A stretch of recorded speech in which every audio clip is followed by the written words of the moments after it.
హైదరాబాద్ నగరానికి ప్రస్తుతం రోజుకు 650 ఎంజీడీల మంచినీటి సరఫరా జరుగుతుందని మంత్రి పొన్నం ప్రభాకర్ తెలిపారు. 7,000 కోట్ల రూపాయలతోటి గోదావరి ఫేజ్ 2, ఫేజ్ 3 పనులు వేగంగా కొనసాగుతున్నాయని చెప్పారు.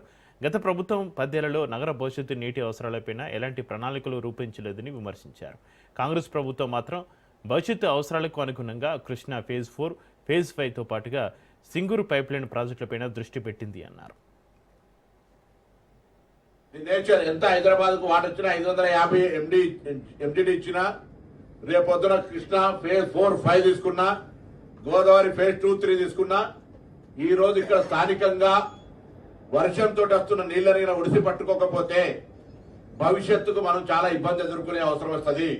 సో ప్రజలను కోరుతా ఉన్నాం, జలమండలి తరఫున, తెలంగాణ ప్రభుత్వం తరఫున రాబోయే వర్షాకాలంలో వీలైనంత వాటర్ ను గ్రౌండ్ వాటర్ గా మార్చుకునే ప్రయత్నం చేయండి.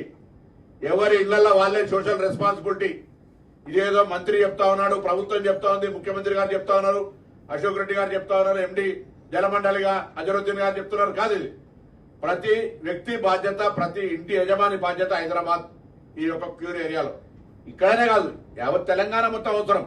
సీవరేజ్ కి సంబంధించిన, డ్రింకింగ్ వాటర్ కు సంబంధించిన ఏ ఇష్యూస్ ఉన్నా కూడా మరి మేము వాటన్నింటిని అడ్రస్ చేయడానికి మా తరఫున కార్యాచరణ తీసుకుంటామనే మాట మనం చేస్తాం. ఇప్పుడు మేము తీసుకున్నటువంటి గోదావరి ఫేజ్ 2, 3 వల్ల రాబోయే 2030 నాటికే